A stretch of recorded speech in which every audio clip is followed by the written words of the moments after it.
Alright, everybody, welcome back to more Tales of Berseria, the game where we talk about which characters would, in fact, say the N word. And today's choice is none other. Okay, so it was going to be Rokuro, but he's not in the party right now. So instead, we're going to go with the next best character, which is Aizen. And Aizen is allowed to.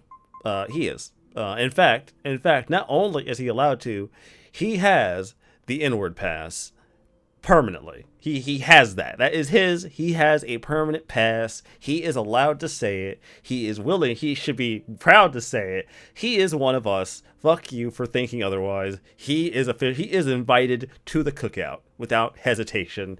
I will say this outright. He is invited to the cookout. He can say it. Fuck you. That is his right. As far as I'm concerned, he is as close to being one of us as anybody else. As he's as close to being one of us as I can imagine. Aizen has the pass. Fuck him. He's cool. Anyways. What was that fat cat creature with Shigure? You mean Morgrim? She's a Moloch. She just looks different. And? And what? She has all the abilities of a Moloch. I'm not trying to keep anything from you. All I know is her name and that she's a Moloch. Huh. Lord Shigure is an exorcist legate, but he's also a warrior who can match exorcists or demons even without the use of Moloch arts. Since no one has ever seen Shigure use an art, Morgrim is considered one of the 7 wonders of the Abbey. The 7 wonders of the Abbey. No one knows Morgrim's capabilities, or even the details of Shigure's pact with her. No one! Except me, that is! Huh? This is all highly classified, but Morgrim is incredibly lazy. The price she demanded of Shigure for making a pact with her was grooming and defleeing. Anything else? Oh, and on a point of sensitivity, she's chubby, not fat. She may be our enemy, but she's also a woman.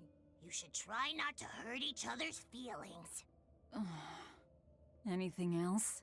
Her thick eyebrows are all the rage with Malakim, so much so that false eyebrows are expected to be the next big thing. Well, if he's that strong without Moloch arts, I don't want to see what he's like with them. We're actually going to take him at his word, because that feels like a really poor idea to take him at his word. Like, absolutely poor. I don't agree with taking him at his word.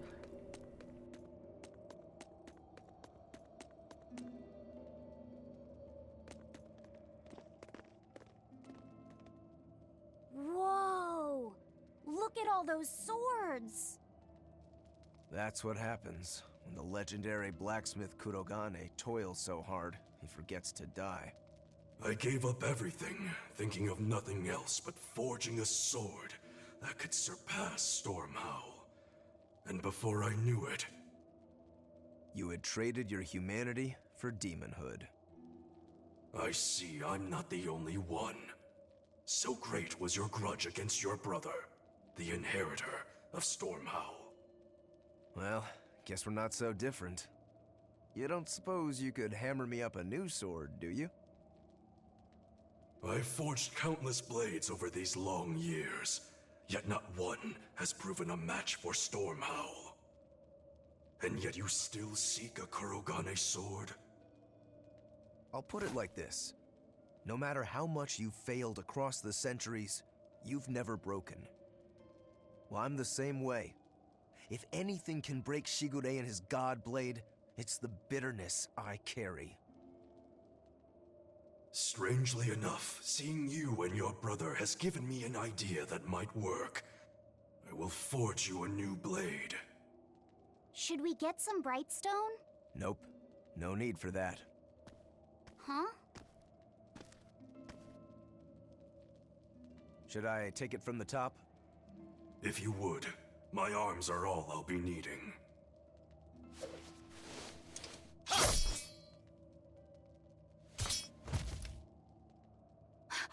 What are you doing? Don't be alarmed. I'm just cutting free some raw materials for the sword. You see something new every day. You need his head to make the sword? That's right. With this fine clump of pure resentment, I shall forge your imitation storm howl anew. No. I only keep this imitation as a reminder of how weak-willed I was in the past. To defeat Shigure, I've perfected the art of dual wielding, a secret Rangetsu technique. All right.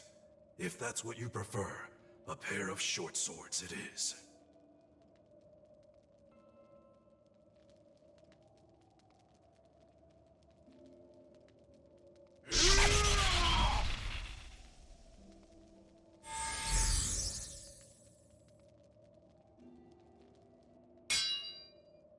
Whoa!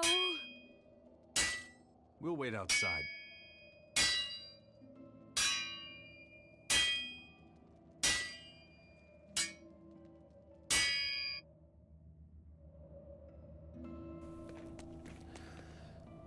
But yeah, let me be clear. Aizen here, I'll give you guys a reason I think Aizen fits the past. One, he is completely down with gang violence. Two, the guy, like, listen, guys, the guy drinks some hardcore Hennessy whenever he's sitting around at the bar. Homeboy here is on that shit. I am putting him on the The list. ship is on its way, right on schedule. Of course it is. They don't have the Reaper on board. One more thing. Apparently, Shigure is Artorias' bodyguard. So we'll have to face him down sometime, no matter what. It's in our best interest to get rid of him while he's working alone. The problem is, Rokuro can't beat him by himself. Agreed. Shigure is not to be trifled with. Certainly. That's why, when Rokuro creates an opening, we're going to take Shigure out. You want us to meddle in somebody else's private quarrel? If it affects my own quarrel, yes. I suppose I'm in the same position. Besides, I can still use him. There's no sense in throwing his life away. Rokuro's not really a guy to care about the big picture. He might try to hack your limbs off a bit, but he'll get over it. I made Bienfu rush out to the docks to scout the place out. Pretty smart, am I right? I pity that creature sometimes. That Kurogane, though, what a character! Giving his own body to forge a sword, like some kind of ritual sacrifice. Ritual sacrifice. It's certainly something only a demon would do. It was a necessary sacrifice in order to gain power. A necessary sacrifice. What a vicious turn of phrase. Indeed. Still, I can't say I'm not thrilled to see how it all turns out. If what you give is mere meat for a god's morbid lunch, could there be a more trivial sacrifice? But if the offering is one's own body and soul, even a single hair can be portentous. I wonder which he will have been in the end.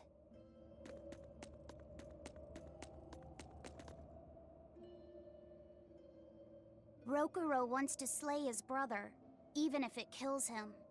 And Kurogane had his own head lopped off just to forge powerful swords. How do those two find it in themselves to go so far? It's just how they are. They're demons. Not exactly normal. Yeah, it's scary. But I also kinda admire it. But me, I don't have anything I'm that desperate to accomplish. Not yet, you mean. In time, you'll find something. You really think so? Almost certainly. But don't feel you have to go and risk your life over it. You're not a demon, and you should stay that way. You deserve a normal life. Okay. But never mind. Just the foolish ramblings of a demon girl. Rokuro, Kurogane, I just do not understand them. You saw them. Demons. We're crazy. Sure, but they go through life with such crystal clear sense of purpose. Even demons have things they're not willing to let go. Or do you think us mere animals, running around killing people left and right? I know. I understand demons still have a certain consciousness, but I look at those two and they seem passionate, like normal people. Well, I've yet to meet a human so passionate he'd chop his own head off. Do you have a purpose like they do? I do, in fact. Ever since Artorias used my brother as a sacrifice. Typical demon nonsense. The Abbey exists to protect the people.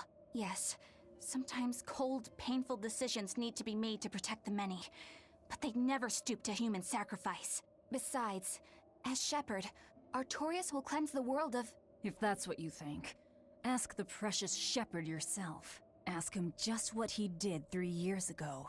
He wouldn't. He'd never.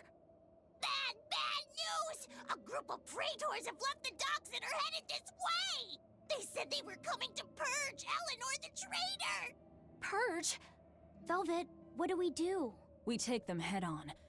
And you're fighting with us, Eleanor. An order, I presume. It is. Protect Laphicet and defeat the exorcists. All right. I understand.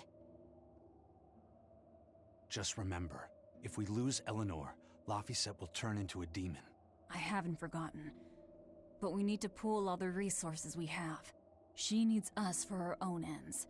And we'll use that to our advantage in this fight. Just don't push your luck too far, Velvet. And so recently was she a noble, upstanding young exorcist. How quickly one falls when entering Velvet's dark orbit. Ask me if I care. Do you care? Do you care? I'm asking now. You brought it up, nigga. I have to ask. Do you even care? Does it matter to you at all? Would it be safe to say that you even care? Because at this point, I'm more curious to know if you care or not. I'm not judging you for not caring. I get it. You know, you are of a single track mind. I'm starting to think that maybe becoming a demon isn't the monstrous abilities, right? It's not that. The monstrous abilities, okay, cool. Fine. She does some pretty terrible fucking things with being a demon, right? Like, obviously, we all acknowledge that. Nobody here is going to exactly say that she's, you know, normal. But I feel like becoming a demon is the same way like movies and TV shows and such portray ghosts, right? They become singularly focused. Their vision, so to speak, if you will catch my drift, becomes narrow to the point of absurdity. Nothing else matters. Everything else stops mattering, and all they see is the thing. All they see is that one thing. Doesn't matter what they have to do to get there. That's all they see. Honestly, I feel like becoming a demon in that regard is, I don't know. It's what's the word? It's almost like this weird obsession, right? You become a demon, and whatever the thing you cared most about becomes your obsession. It becomes the thing that you will fight to the death for. It doesn't matter if it's revenge, murder, love. I don't even care. It doesn't matter. It's just that's the thing that you are obsessed with, and you're gonna keep pushing towards that goal because that's all you know.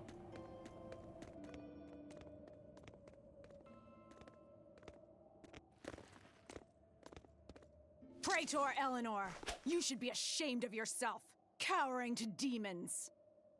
Your collusion could spell disaster to the Abbey if left unchecked. The only possible atonement is your death.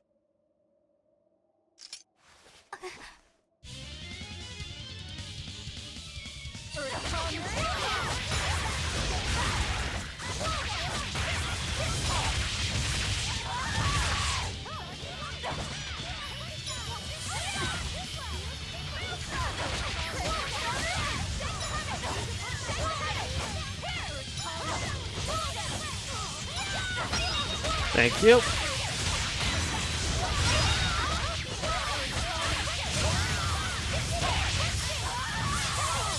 Nice. Even better. Yeah, thank you.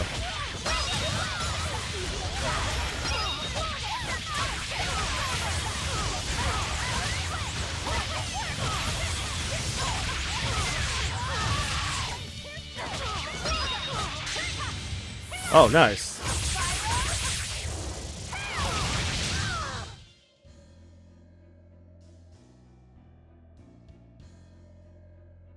You've betrayed the people and sullied Artorius' ideals. No, that's not... Velvet, she's testing me. I know I have to fight. My mission calls for it. But any more of this will kill them. Time for you to die and be purged! Eleanor! I can't do it. I can't kill them. I'm not done yet. There. Now we're even, Eleanor. You've got new swords! Sinister. I like it. I take it you're ready. Yeah. All that's left is to kill Shigure. With me as a witness. I... Keep on fighting like that, and you'll be killed. And if you get killed, Laphicet will lose his vessel. I know that.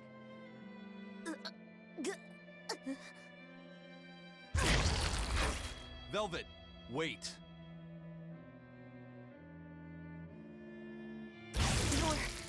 You're not going to kill them? I'm just not that hungry right now. I've got new orders for you. Fight the exorcists, but make sure they don't die. Understood.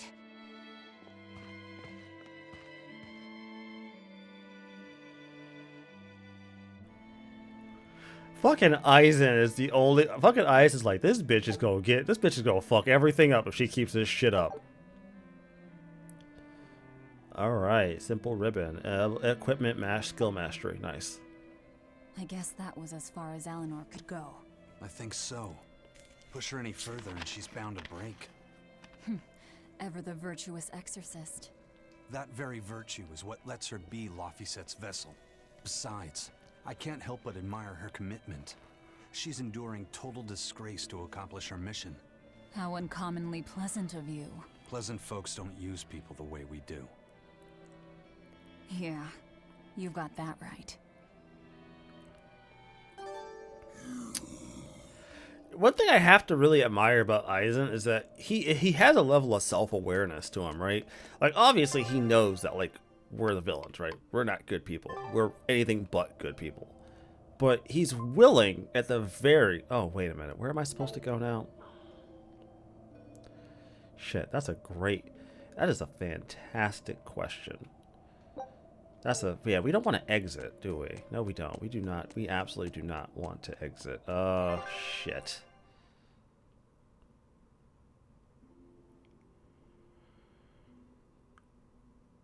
I think it's down there. We're gonna head back. Because it's obviously back down there, right? Because there's nowhere else to go. Wait, no, it's not. It's, fuck. Where is it? It's, shit. It's not this side, right? Yeah, port side. Yeah, it's port side. It's gotta be port side. I mean, that's the name of it, right? I think there was a pathway I couldn't take when I had to come find the way to get to Shigure's, I had to find a way to get here. It was it cut off at 2 points, and I just couldn't go the other way. So it's very likely this way. Now that I think about it.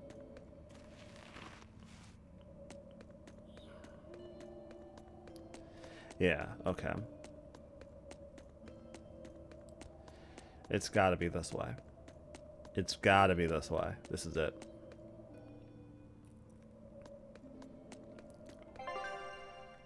Yeah, this is it. Pretty sure. You. Hey, Bienfil? I was wondering if I could talk to you about something that's on my mind. I figured it was just about the time that you and I had the talk, actually. I've seen it all, heard it all, and even tasted it all in my time as a Moloch. Ask me anything you want. Thanks. I was hoping you could let me borrow those books you were reading earlier. If that's okay. You mean how to talk a human female into becoming your vessel? And how to get the cuties? Hey! Keep it down! Keep it down! But you and Madame Eleanor have already formed a pact. Why do you still need either of those books? Well, it's like when we're alone together, things get so awkward. It's hard to talk with her, you know? That happens a lot with Molocheman vessels who are still new to the whole thing. I've been there. In that case, I've got an even better book for you. Whoa! You read a lot of books. I'm just an avid learner is all. Now let's see. Oh, here we go. Hot Spring Topics, Bearing Your Body and Your Soul. Being upfront and honest is always the best policy. I don't think we'll be bathing in any hot springs together. Do you have anything else? Alright, then how about after bath party games? Dropping your defenses and your towels. Why do you keep trying to get us naked? I think that would just make things even more awkward. Picky. Tell you what, you can just look at my collection and pick whatever sounds good. Love hacking, living long and loving hard, diary of a diary thief, hands speak louder than words. Oh my god. I swear to God. And when Miss Magilu and I were struggling to get along. Oh, to be young again. You ever think maybe things would have been easier if you never read these books? Reading the mood, knowing what to say and how to say it. That one's a winner. A must-read for sure. Are you two reading something together? We are. Laffysette's been worried about that awkward distance between you two, and he came to me for some advice. I've heard his side of the story, so let's you and I grab some tea and talk about what to do about it. Come on! Let's go! Oh, okay. Knowing what to say and how to say it. I don't think this will help either. Laffyset, you are a jewel, and I love you. Don't ever change. Stay the same, Laffyset. Be innocent. Don't let these demons corrupt you, my poor little baby boy. Oh, hello. Nice. Soul. Thank you. Oh, there we go. There's the crux.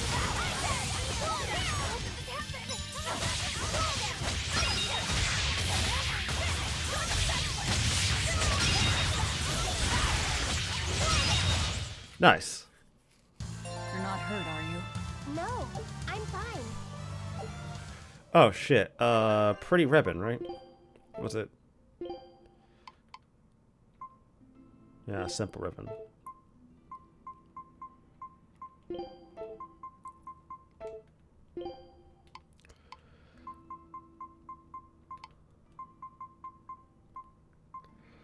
Yeah, see, this is so much. Jesus Christ. Alright, let's go.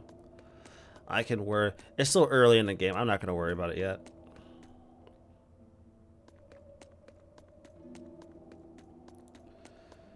Hey, more things I have to try to get past. Love it. Love it. Oh, well, there it is. See? There you go. See? Easy. Fucking easy. Boom. Lit.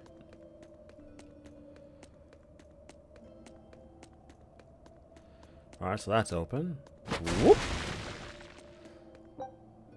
100. Nice.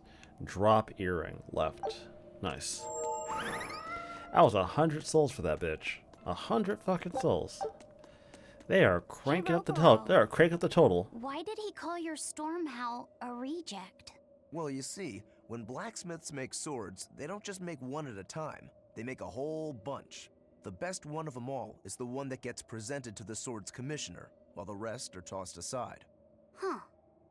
I didn't realize the standards were so high. The head of my clan gets the real storm howl, and his siblings get the remainders. So one is real, and the others are imitations? I guess so. Shigure has the real one, and... yeah, guess that makes mine an imitation. I'm sorry, I didn't mean to imply... Don't apologize. You got me to finally realize something. It might just be why I'm so hung up on beating him. Oh. And to Velvet, which Laffyset is real, and which is the imitation? Oh. What are you saying? She means my name. It's the same as Velvet's brothers. Huh? The one who went and got sacrificed by Artorias. Surely you are mistaken. Our shepherd would never do such a thing. But what else could make Velvet hate Artorias so much? I don't... So you have a truth, and Velvet has a truth. Now, which is the real one and which is the imitation? Yeah, you're gonna have to deal with that. I'm sorry, Eleanor, my dear. You're gonna have to really come to grips with the fact that the man that you worship as a shepherd is more of a wolf in sheep's clothing. Or a wolf in shepherd's clothing, if we're more precise, I suppose. A wolf in sheep's clothing would imply he's harmless, which he clearly is not. Because if he is an actual fucking problem. And there's one thing to say about him, is that he did not get here without merit. I will give him that. You don't sacrifice a family's worth of people, and I do mean a family's worth, because I'm like 90% sure he sacrificed Velvet's sister and sacrificed her brother. You don't sacrifice a family of people and not have some fucking dog in you. Cause that's some next level. So that's some next level like monster shit, you know. I'm willing to meet you like part way and go, okay, you know, to make the world a better place, I might have to do some evil shit, right? That's usually how they justify it, right? Like, in the name of doing good, I have to do some justifiably or unjustifiably, depending on how you want to look at it, some things that aren't good, right? I'm gonna have to ditch my morals and do some fucked up shit in order to succeed. And yeah, I don't know. I don't oftentimes fall into that trap because I don't really see how that's equivalent, right? Now you could make the argument that it's like the trolley problem, right? You have like 100 people on one track, 100 people on one track, 10 people on another track. Which one do you choose? Which track do you choose? Most people say they choose the track that has the least amount of people because that way only the least amount of people have to die. But is that really a good choice? Dead people are dead people. Whether or not you maximize or minimize the damage, you're still murdering people. Not to morally grandstand. And I'm aware that, you know, the whole point of that exercise is, you know, the notion of cold and calculating, right? You know, looking at the situation and determining what is the best way to mitigate, you know, overall damage. And the best way to mitigate it is to kill less people. But reasonably speaking, killing less people is still killing people. You and Shigure both use the Rangetsu style. But to me it looked like you both fight completely differently. Why is that? Our school encompasses two distinct forms. To the outside world, we're known for fighting with a single greatsword. But we also study dual short swords should need arise. So, Shigure uses the greatsword, and you use the short. In most schools, wouldn't the secondary technique be used primarily in support of the first? That's true for us as well. We learn the dual short swords to provide sparring partners for those studying the greatsword. Then why would you handicap yourself against Lord Shigure? He's no mere swordsman. As I'm painfully aware, Shigure is a true master. We trained together since we were small children. I was his sparring partner for 10 years. His skill with the greatsword is godlike. So, in order to beat him, I took up the short blades. To our school, it might be secondary, but it's what I know best. You're badly disadvantaged in reach. If I eliminate my fear, I have a chance. If I can control the terror of being split in half and I can step inside his guard, he'll have 2 times the trouble. Eliminating fear, huh? A style for someone who's lost his humanity. Right? It's like you two brothers are the very swords you carry. Huh? Stormhowl, a godlike sword known to all as the strongest there ever was. Stormquell, burdened by the ceaseless struggle to best the other. One, an exorcist who walks in the light. One, a demon moving through the shadows. The only thing these two polar opposites want Is to cut down the other. precisely. Both are renowned blades. But I don't see what exorcists and demons have to do with it. All right.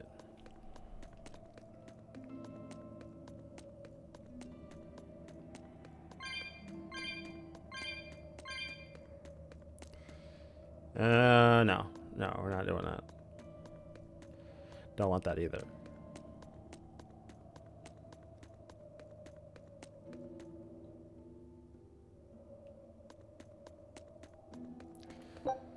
Oh, we must be near. We must be getting towards the end now. Which is good. I'm pushing like 30 minutes on this episode, so it's kind of nice to know I'm wrapping it up nice and neat for a change. That doesn't happen often in these videos. Oh, even better, there's a save point. Who would have thought? Not ending the episode fucking early gets me to a save point without having to fucking worry about it. Can't imagine how that shit worked out.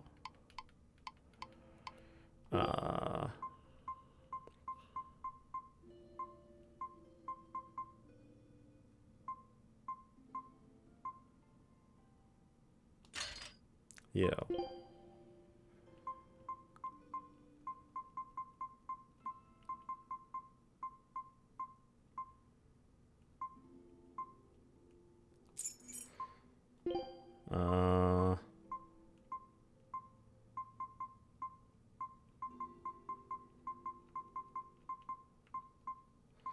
Oh yeah, I want more HP.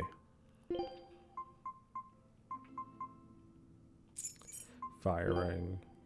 And then amber boots. Let's do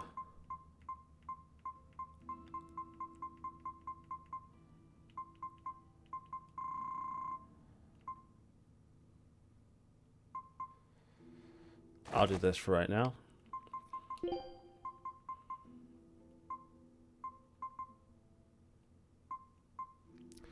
Oh, that's already mastered.